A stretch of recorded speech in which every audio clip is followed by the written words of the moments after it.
দিনে একে অপরকে শুভেচ্ছা জানাও। তাকাব্বালাল্লাহু মিন্না ওয়া মিনকুম, আমাদের শুভেচ্ছা আল্লাহ আমাদের থেকে আপনাদের থেকে কবুল করুন। সবাই বলুন আমিন। যাদের ভিতরে পারিবারিকভাবে, সামাজিকভাবে, এলাকাগতভাবে, সম্পদ নিয়ে হোক, ইজ্জত সম্মান নিয়ে হোক, হিংসা বিদ্বেষ আছে, আজকের দিনে একে অপরকে মাফ করবেন। আজকের দিন মাফ করার দিন।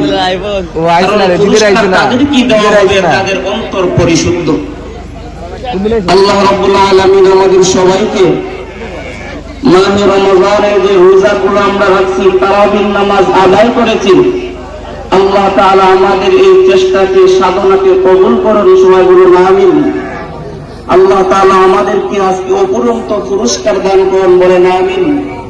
আল্লাহ তাআলা আমাদের একে অপরের ভিতরে হিংসা বিদ্বেষকে দূর করে দেন। সবাই বলুন আমিন।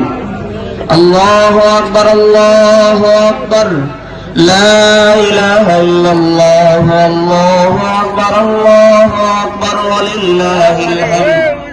আল্লাহু আকবার, আল্লাহু আকবার, লা ইলাহা ইল্লাল্লাহ, আল্লাহু আকবার, আল্লাহু আকবার, ওয়ালিল্লাহিল হামদ।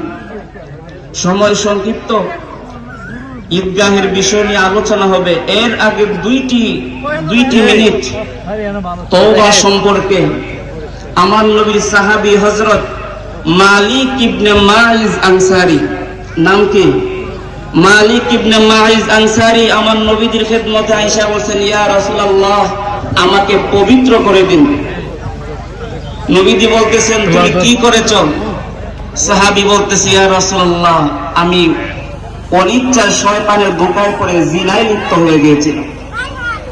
সঙ্গে সঙ্গে আমার নবীর চেহারাকে ডান দিকে ফিরিয়ে নিয়েছেন। ওই সাহাবী ডান দিকে গিয়ে সামনে দাঁড়ায় বলে, ইয়া রাসূলুল্লাহ, আমাকে পবিত্র করুন। আমার নবীজি বাঁ দিকে চেহারা ফিরাইছেন। ওই লোক বাঁ দিকে গিয়া বলে, ইয়া রাসূলুল্লাহ, আমাকে পবিত্র করুন। আমার নবীজি খবর দিলেন, সে যে গুনাহ করেছে তার সত্তাই তো তোমরা খুঁজে বের করো। সাহাবায়ে কেরামদের একটি দল বলে, ইয়া রাসূলুল্লাহ, তার কথা সে সত্যবাদী, সে জিনায় লিপ্ত হয়ে গিয়েছে।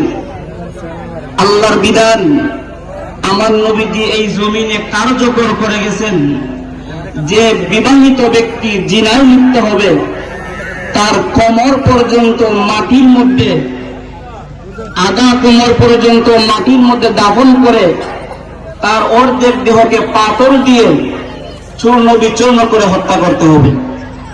যদি অবিবাহিত হয় ৮০টি বেত্রাঘাত করতে হবে।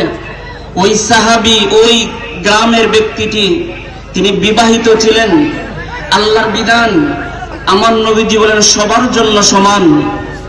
সবাই আমার নবীজি সাহাবায়ে কেরামদেরকে আদেশ করলেন, আল্লাহর হুকুম, আমার তরিকা ওই ব্যক্তির উপর তোমরা কার্যকর করো।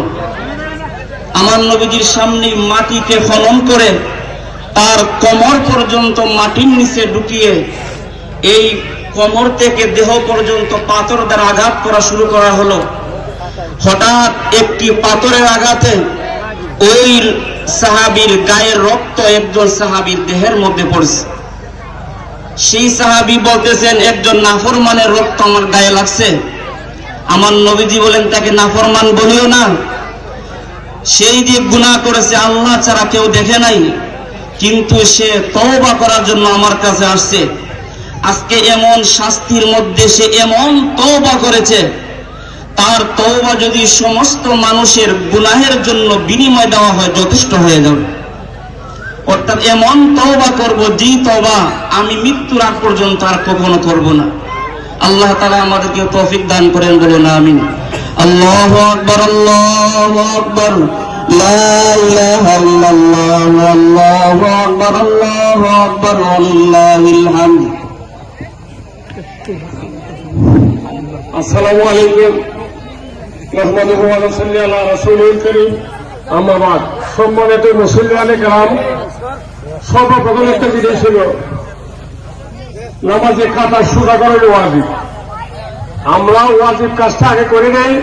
প্রথম খাতাটা আগে সবাই দাঁড়ায় সোজা করেন, পরবর্তীতে এটার অনুপাতে পাহিগুলা সোজা করেন।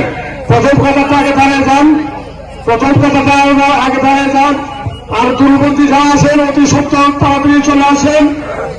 নামাজের সময় অতি সন্ধ্যে কেটে, যেহেতু যেখানে সময় নির্ধারণ করা হয়েছে আমি যদি অপেক্ষা করা হবে না, অতি সত্তর আপনারা তাড়াতাড়ি চলে আসেন, অতি সত্তর তাড়াতাড়ি চলে আসেন।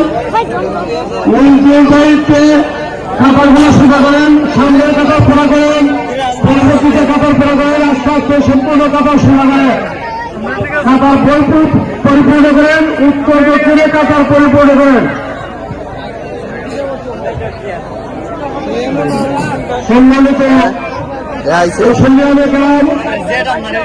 বিষয়গুলো হুজুর এতক্ষণ পালন করছেন, আমাদের দায়িত্ব আমরা যারা বিগত এক মাস রোজা রাখছি, শুধু আলহামদুলিল্লাহ, যারা রোজা রাখি নাই তাদের জন্য একটা আমাদের মাননীয় বর্তমান মেম্বার সাহেব বলছেন যে প্রতি বছরের ন্যায় যারা রোজগার তারা তো আছে, যারা রোজা রাখে নাই হয়তো কোনো কারণবশত রাখে নাই, এটা অন্য ব্যাপার। ইচ্ছাকৃত যারা রোজা ভঙ্গ করেছেন এটা হলো একটা ব্যাপার। কাজে যারা রোজা রাখেন নাই ইচ্ছাকৃত ভঙ্গ করেছেন, আপনারা আলাদা হয়ে যান, আপনারা আলাদা হয়ে যান। অনেকরা যা সিদ্ধান্ত নেবে সিদ্ধান্ত অনুযায়ী আপনারা তা গ্রহণ করে নেবেন। অতি তাড়াতাড়ি যারা রোজা রাখেন নাই তারা আলাদা হয়ে যান, আমাদের মুরব্বীদের সিদ্ধান্ত অনুযায়ী এটা হবে। সময় খুব স্বল্প, কাজে আপনারা অতি তাড়াতাড়ি